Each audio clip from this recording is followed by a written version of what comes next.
Hello everyone and welcome back to my channel. Let's start with our today's video. Today we are going to study about market.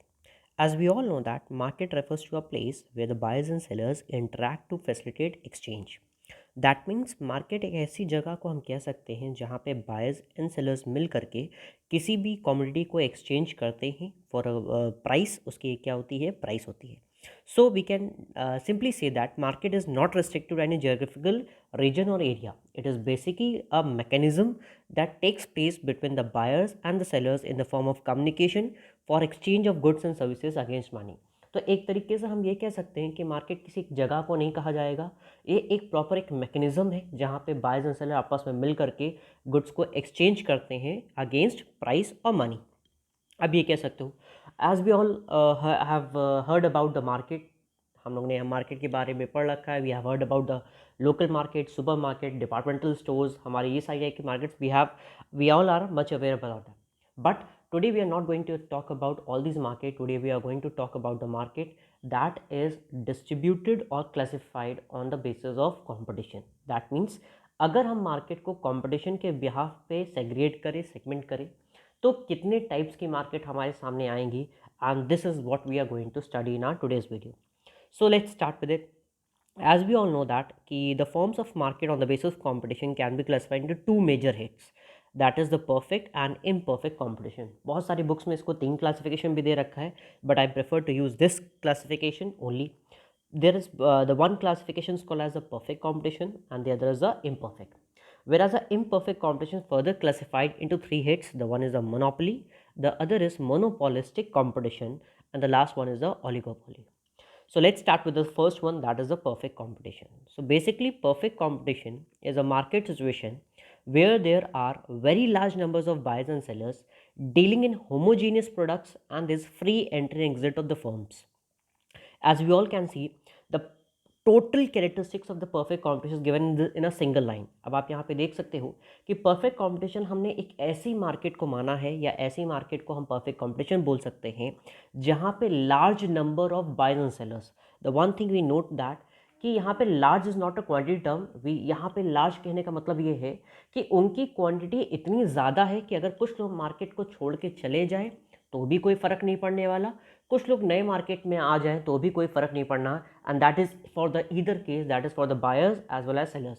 तो ये case किसके लिए applicable है? Buyers and sellers के लिए. तो that simply say that perfect competition ऐसी market हो गई जहाँ पे हमारे पास large numbers of buyers and sellers हो. The second and the most important thing is of homogeneous products.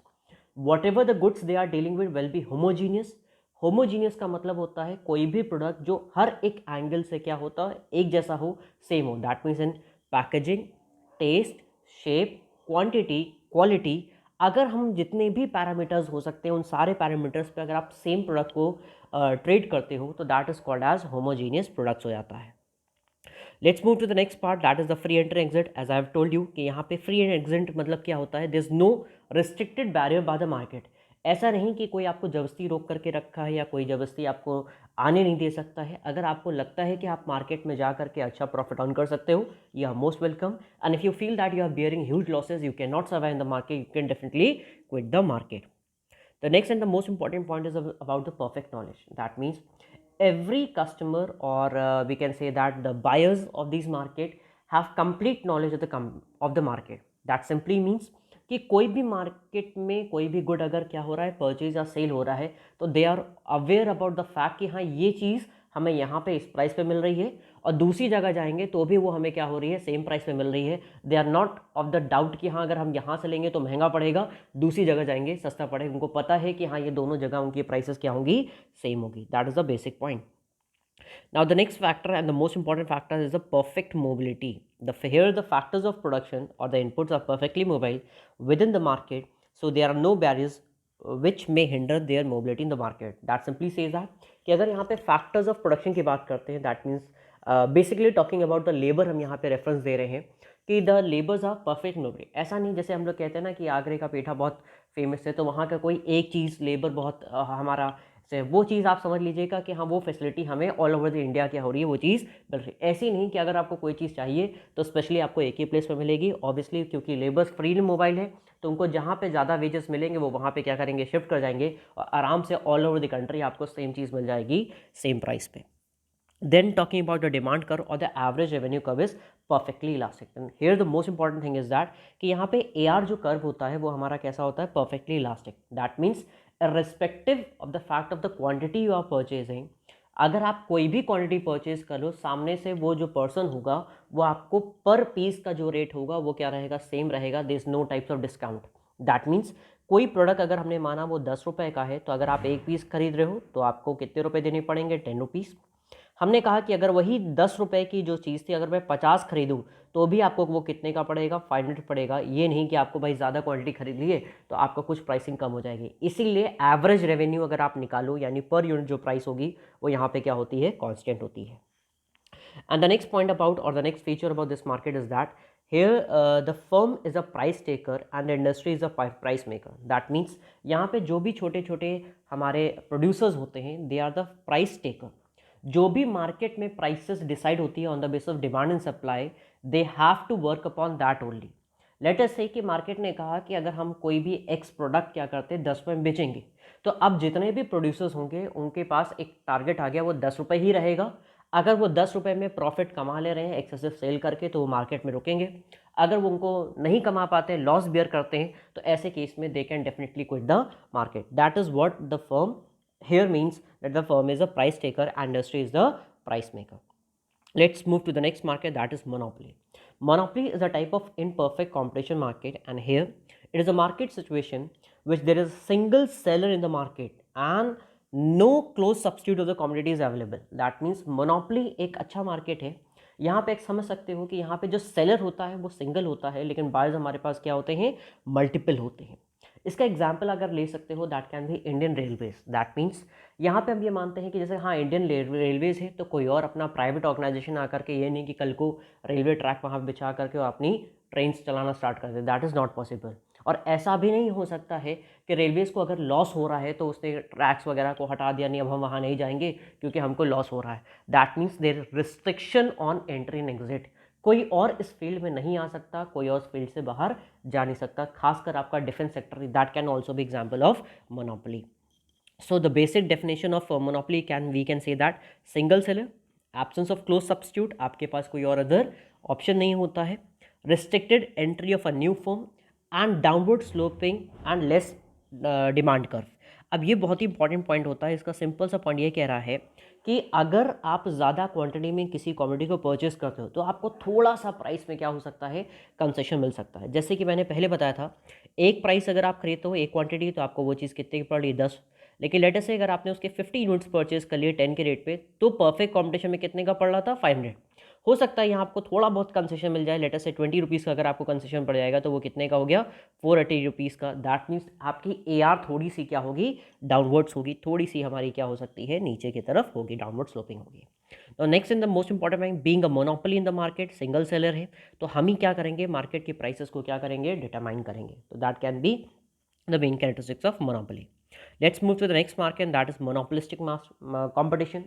Monopolistic competition की मेन खास बात ये होती है that is a real competition that we face in the local market, जो हम normally face करते हैं. Large numbers of buyers and sellers. The most important thing is the product differentiation is present. That means product differentiation का मतलब यहाँ पे ये हो रहा है कि जो हमारा प्रोडक्ट है वो दूसरे प्रोडक्ट से कुछ तरह स्लाइड तरीके क्या हो सकता है, चेंज हो सकता है. Let us talk about bread.